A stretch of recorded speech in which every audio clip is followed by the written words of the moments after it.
अब प्रधानमंत्री जी का बोलने का लहजा तो आपको पता ही है, उससे ऊपर कुछ नहीं है। वहां ऐसे खड़े हो गए और बोला कि आज ही पैकेज अनाउंस कर दूं क्या, बिहार के लोगों को बोल रहे रैली में।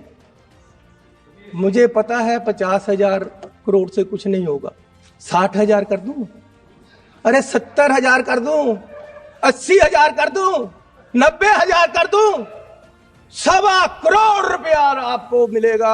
1.25 करोड़ लाख बिहार को मिलेगा। 1.25 लाख करोड़ सर, 1.25 लाख करोड़, 1.25 लाख आपने सही कर दिया। सर कितने मिले बिहार को? सर आपने मुझे सही कर दिया, आपको भी याद है, आपको बहुत अच्छा लगेगा दोबारा वो देखना एक बार वीडियो निकाल कर, कितने मिले बिहार को। तब फिर बिहार के ऊपर क्यों लगा रहे हैं जब बिहार और आज आप तो यही कह रहे हैं ना बिहार के लिए दिया जा रहा है। आज फिर बिहार को कह दिया बस अड्डा मिलेगा आपको, इतने पैसे मिलेंगे, इलेक्शन आ रहे, सब कुछ मिलेगा। मिलना मिलाना कुछ नहीं। फिर दोबारा तो क्यों झूठे वादे करके लोगों को हर समय ये पीछे लगाते हैं और हर समय लोगों के साथ धोखा होता है। मैं ये आपसे पूछना चाहता हूं माननीय चेयरमैन साहब, मुझे अफसोस है कि जो हिंदुओं के नाम पे राजनीति करने वाली जो सरकार है, वो हिंदुओं के महाकुंभ को भी सुरक्षित नहीं रख पाई, वहाँ सही प्रावधान नहीं कर पाई, वहाँ सही इंतजाम नहीं कर पाई, जिसके फलस्वरूप सैकड़ों श्रद्धालु वहाँ मारे गए। सो मैं सरकार से, बल्कि यहाँ जिस दिन सबको श्रद्धांजलि दी गई, उस दिन उन श्रद्धालुओं को भी श्रद्धांजलि देनी चाहिए थी, लेकिन नहीं दी गई, बाद में दी होगी, दी गई। लेकिन मैं आपको बेनती करता हूं कि सरकार की गलती से सब कुछ हुआ है। सरकार को on the floor of the house माफी मांगनी चाहिए कि हम वहां ये इंतजाम नहीं कर पाए। मैं इससे पहले कि आगे बढ़ूं, मैं कुछ पंजाब और जलंधर के अपनी कंस्टिट्यूएंसी के मुद्दे के बारे में बात करना चाहता हूं। चेयरमैन साहब, गुरु रविदास जी की जयंती आ रही है। हर साल जयंती के ऊपर जलंधर से ट्रेन वाराणसी तक जाती हैं और सरकार उसकी प्रावधान करती। मैं सरकार से बेनती करूंगा कि 3 ट्रेनें जल्दी से जल्दी मुहैया कराई जाएं ताकि वहां हो जा सके श्रद्धांजलि। और जलंधर में कैंट के चारों तरफ एक रिंग रोड बननी है, वो मैं रक्षा मंत्री जी से बेनती करूंगा कि मैंने लिखकर भेजा है, आप उस पर गौर करें। सर 2000 में जब अटल बिहारी जी प्रधानमंत्री थे, तब उन्होंने एक कमीशन सेटअप किया, साबका चीफ जस्टिस चालिया जी की रहनुमाई में, कि वो जो हमारा संविधान है इसमें क्या क्या तरमीमें होनी है उसको बताएंगे। तो उसमें एक रिपोर्ट ये भी है कि सिख, जैन, बुद्धिस्ट, इनको हिंदुओं के साथ अलग आइडेंटिटी माना जाए, ये सेपरेट आइडेंटिटी है। और आर्टिकल 25(2) में तरमीम करके हिंदुओं के साथ सिख, जैन और बुद्धिस्ट को भी लिखा जाए। तो मैं सरकार से बेनती करूंगा कि उस रिपोर्ट के आधार पर यह तरमीम लेके आई जाए। सीएम साहब, चेयरमैन साहब, कल राहुल गांधी जी बोले और कल देश ने देखा कि राहुल गांधी जी में एक ट्रू स्टेट्समैन को देखा है। और उनका जो कल का भाषण है, कल मुझे एक बीजेपी के मंत्री मिले, वो बोले हमारे पास इसका कोई जवाब नहीं, हमारे पास मस्जिद और मंदिर के झगड़े का जवाब है। लेकिन अगर आप किसी मंत्री का नाम लेंगे तब वो मैंने नाम लिया नहीं सर, मैंने नाम लिया नहीं। फिर आप आरोप लगा रहे हैं। आरोप नहीं है सर, मैं प्रशंसा कर रहा हूँ, मैं आरोप नहीं लगा रहा हूँ, प्रशंसा कर रहा हूँ। वही जवाब दे सकता है क्या मैं उसको मंत्री पद से हटा दूं? नहीं नहीं गौरव जी, मैं तो प्रशंसा कर रहा हूं कि उन्होंने प्रशंसा की। लेकिन जवाब वही दे सकता है जब किसी का आप नाम लेंगे। तो इसलिए सर क्यों मेरा इससे भ्रम भी तो पैदा हो सकता है, भ्रम भी पैदा होगा। सर राहुल गांधी पे 40 केस हैं आज इस सरकार ने डाले हुए, उसको तराशा जा रहा है, वो हीरा है और तराश हो रहा है। और सरकार हर बार, अब पार्लियामेंट में भी केस कर दिया, जहां जाते हैं वहां की सरकार से केस करवा दिया जाता है। लेकिन राहुल गांधी ने कल बताया कि उसकी सोच देश को आगे ले जाने की है और ये देश को हर समय पीछे लेकर जा रहे। बिना शिक्षा एजुकेशन कोई देश कोई घर तरक्की नहीं कर सकता। हमारे देश की जो सरकारी यूनिवर्सिटियां हैं, जो सेंट्रल सरकार चलाती है, उसमें 25 से 30% हर यूनिवर्सिटी में टीचर नहीं है। पढ़ाई कैसे होगी? आज ये कह रहे थे 2 करोड़ नौकरियां देंगे और अब कह रहे हैं कि 2 लाख आएंगी। 10 साल में किसी नौजवान को नौकरी नहीं दी। सर, महंगाई का ये हाल है कि चूल्हा चलाने के लिए लोगों को तरसना पड़ता है और इतनी महंगाई हो गई है कि गरीब आदमी झेल नहीं सकता। गरीब गरीब होता जा रहा है और अमीर अमीर होता जा रहा है। माननीय चेयरमैन साहब, पिछले सेशन में माननीय होम मिनिस्टर साहब ने कहा कि ये लोग अंबेडकर अंबेडकर अंबेडकर अंबेडकर करते हैं। अगर सच में इतना परमात्मा का नाम लिया होता, भगवान का, तो स्वर्ग को पा लेते।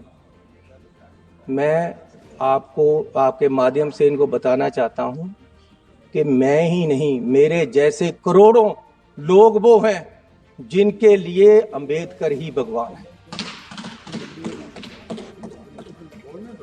सर, आप मेरे से बहस करोगे या फिर तो बात ही नहीं चलेगी। अम्बेडकर जी का नाम लिया तो आप उनको रोक रहे हैं। आप भी रोक रहे हो अम्बेडकर को बोलने से, क्या कैसे चलेगा?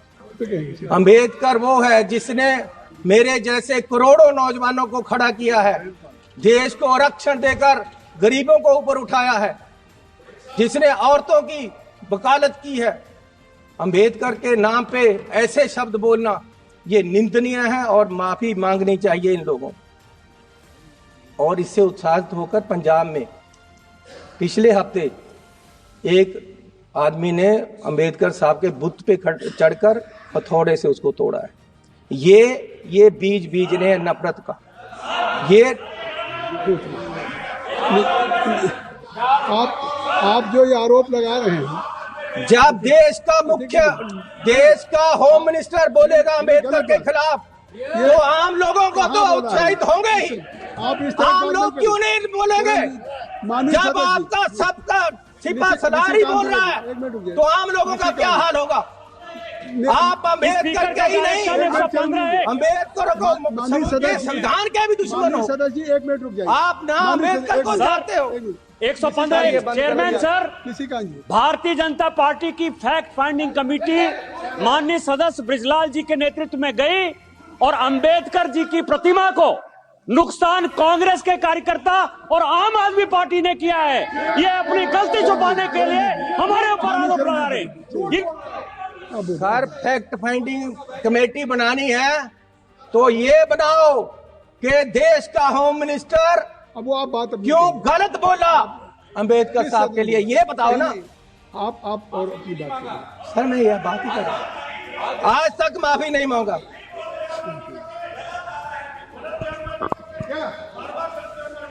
सर, मैं आपको बेनती करना चाहता हूं कि देश में नफरत का बीज बोया जा रहा है। दलितों को दबाने के लिए, मिनॉरिटी को दबाने के लिए, हर वर्ग को, किसानों को, किसान वहां अंबाला में धरने पे बैठे हैं, मरण वर्त में बैठे हैं, कोई सुनवाई नहीं। अब कह रहे जी आप 14 तारीख जब सेशन खत्म हो जाएगा उसके बाद आना। वादा कर गए हैं वो 5वें रोज का, किसी से सुन लिया होगा, दिन या 4 दिन की है। किसानों के साथ हर जगह नफरत का बीज बोया जा रहा है।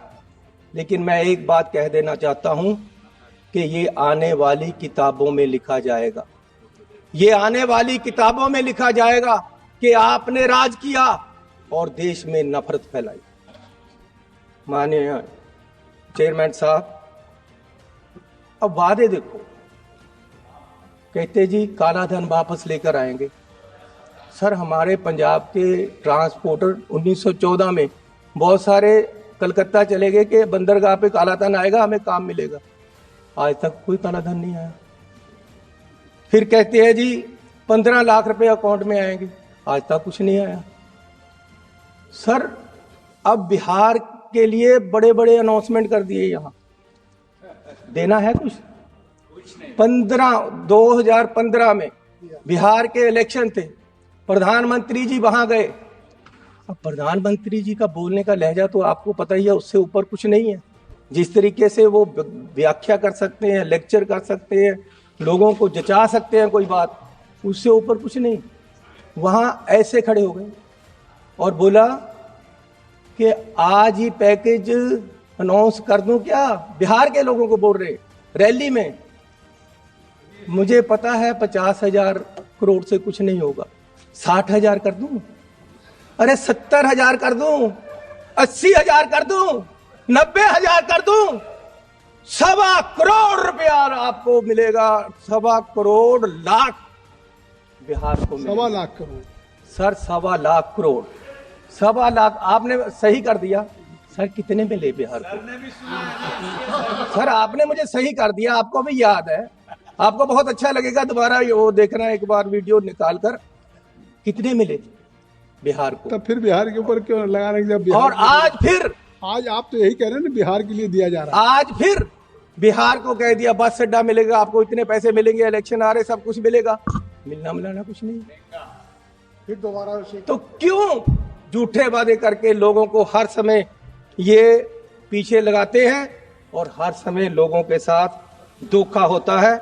मैं ये आपसे पूछना चाहता हूँ। कंक्लूड सर, अभी तो मैं शुरू हुआ। अरे आपका 12 मिनट हो चुका। सर, मेरी बात सुनो। अब ये आरएसएस की हर समय बात स्पीकर भी बोलने वाले हैं आपके। सर, ये नेशनलिज्म की बात करते हैं। Speakers and your time is limited, already you have taken 12 minutes. Sir, बोलने दोगे कि नहीं? बोलिए। सर, जितना मैं बोला हूं उससे ज्यादा तो आप बोल लिए हैं। बोलने तो दो सर। सर, बोलने दोगे कि नहीं मुझे? अब जब भी मैं बोलता हूं, आप जैसे महानुभाव को यहाँ लगा दिया जाता है, वो मुझे बोलने ही नहीं देते। ऐसा नहीं, आप तो मेरे वेल विशर हो, ये कह रहे हैं। ये इसका नहीं कह रहे थे। अरे अब वो खड़े हो गए हैं। अरे गांव तो बसने दो, तभी मांगते आएंगे ना यार। अभी पानी आया नहीं, मौजे खोल भी लिए आपने। बोलने तो दो मुझे। सर, नेशनलिज्म की बात करते हैं, आरएसएस की हर समय बात। मैं पूछता हूं, कभी आप बताओगे कि आपका देश की आजादी में क्या योगदान था? आरएसएस का क्या योगदान था? राष्ट्रपति के भाषण पे बोल रहे हैं, आरएसएस की विचारधारा पे बोल रहे हैं। सर, आप मुझे बोलने देगा कि नहीं? मैं ये पूछना चाहता हूं।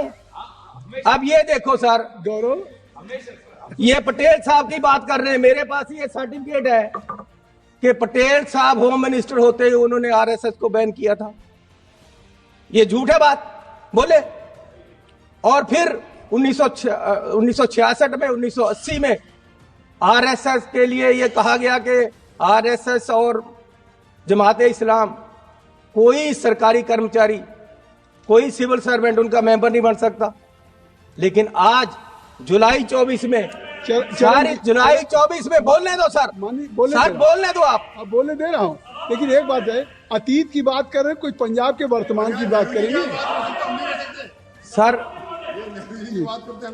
सर, अब 24 में, जुलाई 24 में इन्होंने आरएसएस को ये कर दिया कि आरएसएस में कोई भी सरकारी कर्मचारी मेंबर बन सकता है। जब नेहरू जी देश के प्रधानमंत्री थे, 62 के चाइना युद्ध के बाद 1963 में इंडिया गेट पर परेड में राष्ट्रीय स्वयंसेवक संघ को नेहरू जी ने शामिल कराया।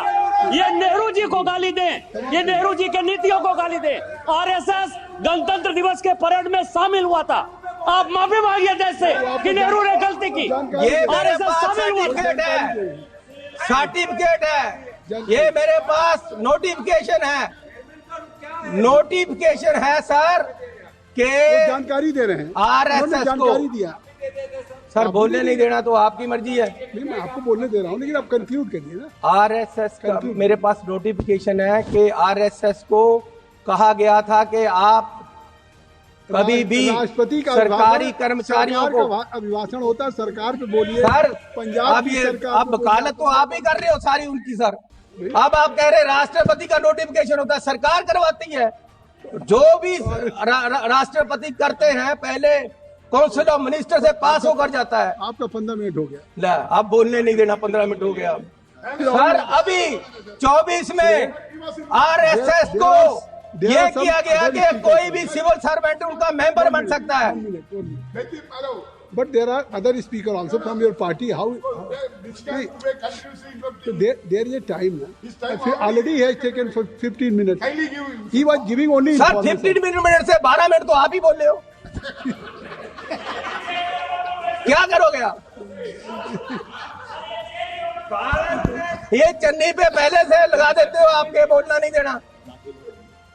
तो सर मैं आपको निवेदन करूं कि मैं कह रहा था कि जुलाई 24 में सरकार ने ये कर दिया है कि आरएसएस का कोई भी अफसर, देश का कोई भी कर्मचारी आरएसएस का मेंबर बन सकता है। जो पहले नोटिस आपकी बात हो गई, बहुत बहुत धन्यवाद। लो सर। श्री पप्पू यादव जी, श्री पप्पू यादव जी सर मुझे और स्पीकर नहीं बोल पाएंगे। आपका समय जो है, अगर इनको बोलने नहीं तो फिर और आगे के जो स्पीकर आपके नहीं बोल पाएंगे। There are number I think आप 1 मिनट सर मुझे अपनी बात कंक्लूड करिए। मुझे 2 मिनट दो। नहीं ऐसे चलिए 1 मिनट। हेलो अब 1 मिनट पे आ गए। ऐसे चलिए। सर पिछली बार यहाँ एक मेंबर साहब बोल रहे थे जिनको इस बार मंत्री ने बनाया, कौन है वो, ठाकुर साहब। तो वो उन्होंने महाभारत छेड़ ली। मुझे सचमुच लगा जैसे धृतराष्ट्र के हस्तिनापुर के दरबार में दुर्योधन खड़ा होकर बोल रहा। सर उन्होंने जैसे दुर्योधन ने उस समय पांडवों पे, अर्जुन पे क्वेश्चन उठाया था कि जी इनकी जात और जन्म के बारे में, उन्होंने राहुल गांधी की वही उठाया। सर ये करोगे आप? ये चलेगा? ये देश में होगा? बहुत धन्यवाद। श्री पप्पू यादव, श्री पप्पू यादव जी हो गए। श्री पप्पू तो देश में नफरत फैलाने का काम आज ये लोग कर रहे हैं और देश की अखंड एकता और अखंडता को इन लोगों से खतरा है। आज तक हिंदुओं को कभी खतरा नहीं हुआ 70 साल में, जब से ये सरकार आई है। धन्यवाद श्री पप्पू यादव जी, धन्यवाद।